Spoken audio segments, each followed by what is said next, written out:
make toilet paper, paper towels, napkins.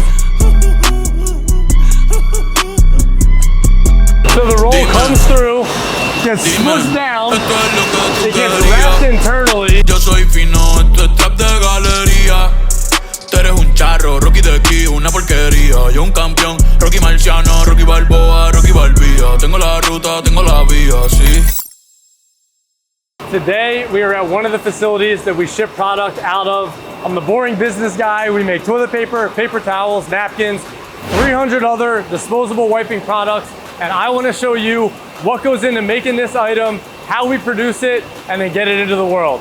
Let's get to it. But basically what happens is toilet paper or paper towels, anything comes in this format. We call these parent rolls. And these could come from all over the globe. So even if someone's making product here in America like we do, this could be sourced from India, Turkey, Egypt. It could be domestic, who knows? But it comes in like this, and then ultimately it's gonna get converted into the sheet size and the roll that you and I know, and I'm gonna show you all that. What do you call these? These are the cores. So we've got different core sizes depending on the product. Like household bath tissue would use a 1.5 inch core. Something super small would be used for just a different product.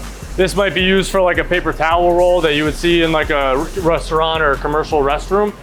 So all the cores are just used for different products. And ultimately we take the material that's on here, and at some point it winds up on a roll over here. So why don't I show you what that looks like on the machine? Okay. Yeah. I came, I saw, I praised the Lord, then break the law. When I was a kid growing up in our business, I would climb on all these rolls. I don't know if that's I don't know if that's like safety approved, but that's how it all started. I would like climb through these rolls. I'd bring my friends up. We thought it was like our playground. Product comes in, it's all to spec. So basis weight, color, is it virgin material or is there recycled content in it?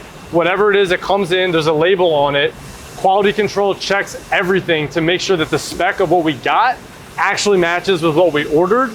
And then from here, we need to get this bad boy onto a machine. So that's when something like this forklift is gonna pick it up and pop it onto one of the machines. And I'm gonna show you how we turn this into a toilet paper roll to wipe your butt. Is that only for toilet paper, or could it be used for other like types of like paper material? As an example, this would be used for a craft paper towel. So you've probably been in a restroom where you pull a paper towel out to dry your hands. Yeah. This could be used for that. So I use toilet paper as an example, but we really have 300 items that we sell.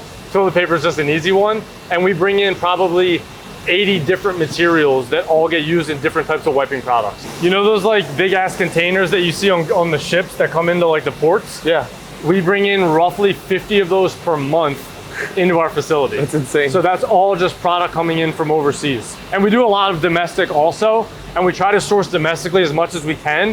What most consumers don't know when they say, oh, we want American made, is that at the end of the day, a lot of American made products are more expensive. And when it comes to commodities like these, people think they want American made until they see the price.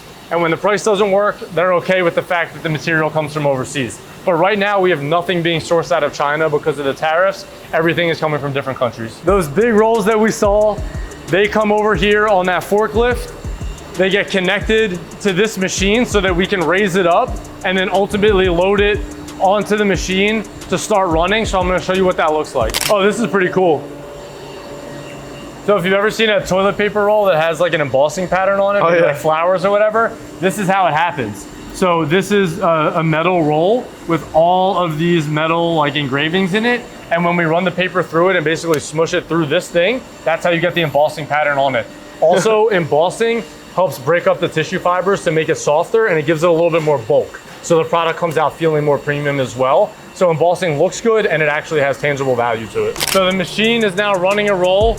So we are rewinding it. We're taking it off of the big roll. This machine is running 2-ply. So when you buy 2-ply paper, this is how it happens. That's 1-ply, that roll is another ply, and they're gonna get married up down here. This is pulling it through, and it's rewinding it into the size that is the ultimate spec of the item. So in here, underneath that gray log, the roll is getting bigger and bigger and bigger, and then it's gonna get cut and drop down, boom. Once it drops down, takes it over there, then it goes to the carousel.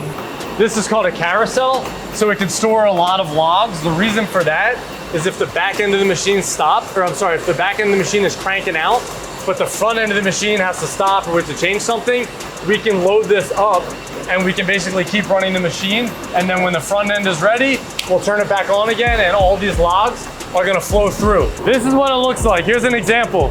So this is kind of funny. This is toilet paper before it gets cut. Look at this. You've got the perforation. This is the world's biggest toilet paper log. What happens when they flow through, there you go. This is a blade, and as you can see, the logs are coming through and it's cutting the rolls. So it's cutting the toilet paper roll to the exact width, which is the specification of the product. This blade gets automatically lubricated and sharpened all day, every day. So those cuts are perfect every single time. What happens here, this is my favorite part. The rolls come down. You can see the embossing pattern on it. So this is different than the one I showed you, but you can see there's a little pattern on there. The rolls are gonna come out of the machine from being cut, and then they're gonna run down this entire line. So I wanna show you what this looks like. Big stepper, underground methods, top notch, get the most, not the lizard. Straight terror, product of your errors, pushing culture, baby, got that product you can measure. So the rolls are gonna come all the way down this conveyor belt, and we're gonna walk down to the end and I'm gonna show you how they get wrapped and how they get packaged. Every so often, when we start a roll, we get a mini cut, and obviously that doesn't work, so they get separated out. So those are all really small cut rolls, and I'm gonna grab one to show you.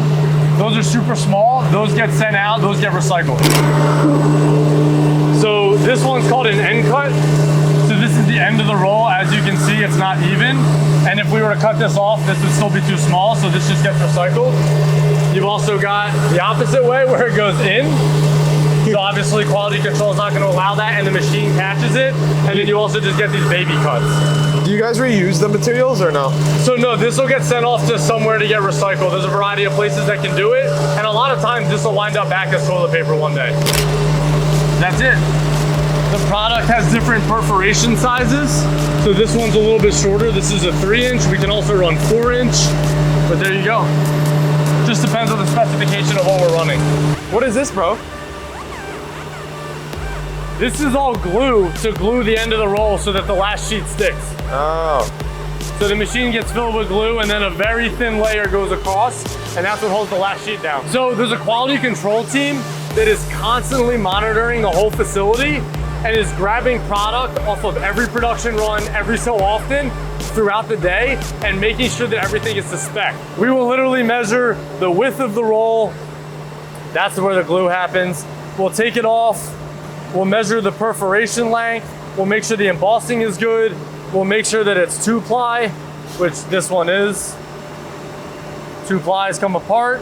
We'll double check the basis weight on it to make sure the material is correct. We'll measure the diameter, and then we'll also unravel the roll and count every single sheet to make sure that we are actually producing the size that it's supposed to be. And in this business, a lot of people produce items that are less sheets than they advertise because it allows them to make more money. We make sure that what we advertise is what's on the roll, and that's what quality control does all day. Gotta get that out of there.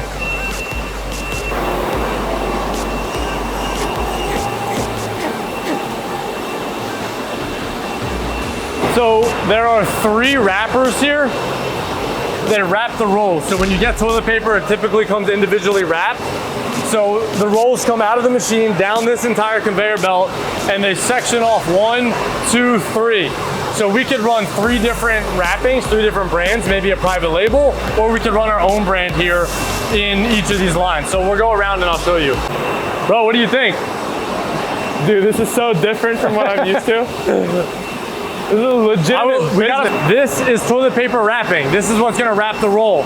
So the rolls come through here, and inside this machine is where the rolls get wrapped with the paper, and then they get spit back out, and I'm gonna show you where they go. So the roll comes through, gets smushed down, it gets wrapped internally, you get a wrapped roll coming out, and then the wrapped roll makes its way to another conveyor belt, and then ultimately is gonna get packaged up into a box, and then shipped out. So let's get over there. That's what a wrapped roll looks like. Thumbnail? So this is all conveyor. This is a wrapping machine. So what you have here are a bunch of flat boxes They get pushed into the machine. They're gonna get expanded, opened up. Product's gonna get pushed in, and then we're gonna make our way over to that bad boy right there, that robot. On these machines, there's cameras all over them so that the operator has full insight into what's going on. So we can see each component of the machine, all the necessary parts, what's happening. This allows us to move with speed. If there's something that gets stuck, if there's a quality control, an obvious one that we can see, we can immediately see it. Somebody doesn't have to walk this whole thing 100 times a day. So this allows us to keep an eye on all operations, even the packaging line. So you can see the cases coming down the conveyor, the robot is picking them up and is putting it onto a pallet, and then we ship it out of here. That's how we make some money. It's just crazy. The box gets lifted up. Those are all suction cups with air. Those flaps come down. It closes the box, the bottom. The top side is where we push toilet paper into it. This is gonna lift up and get pushed into that box automatically. There you go. Boom, into the box. Box comes down, gets pushed out, the next one comes in. And then that one is making its way over to the conveyor belt. Now we've got full cases of product. They're gonna come through here. The robot is gonna sense it, pick it up, and palletize it specific to the size of this box. So it gets a specific palletization pattern. And this machine here is counting for us. So we know our output all automatically. We don't have to manually count things. That's how we know how much this machine is cranking out, how much we're doing per hour. If for some reason we're running slow, we can tell the operators, let's increase the speed. That's how we get product out to these customers. This machine is gonna tape it. So this is tape right here. So watch what happens. The box comes in, the machine's gonna fold the top flaps. Boom, boom, tape. Beautiful line of tape every time. Once the cases are stacked by the robot, they get automatically wrapped here. This is a case wrapper. It's gonna get plastic wrapped. We do this so that when we ship product to our customers, in transit, it doesn't fall over, it doesn't get damaged. This helps give some integrity to the pallet and give some protection to the boxes. Everything that goes out of here gets wrapped. Soy el fuego que arde tu piel. Soy el agua que mata tu sed. Here's an example of what can happen in shipping or even from a forklift. So what we'll do is we can even take a knife, cut down like 1/2 inch and get rid of all the bad material and just use what's good. So that's how we salvage rolls like this so that nothing goes to waste. We are now in the stock inventory section. So everything that you just saw running is now sitting here waiting to get shipped out. I'm gonna show you where we ship out, but this is what the final skid looks like in stock. So you've got more stock here, which is staged and ready to go out. And this is where the forklift is gonna pick it up and then drop it into one of these trucks. And then this gets shipped out all over the country. So we sell into 15 different countries. Most of our business is in the US, obviously, because we're in the US. So this truckload could go anywhere from Florida, Pennsylvania, California, the middle of the country, who knows? But this is exactly how it gets out. Once it gets out, it winds up into a business. Business opens up the box, grabs the roll, puts it on the toilet paper dispenser, and then you and I use it.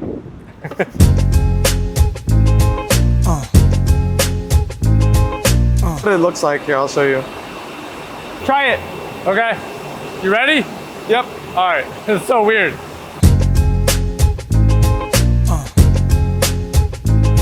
New York streets where killers will walk like Pistol Pete and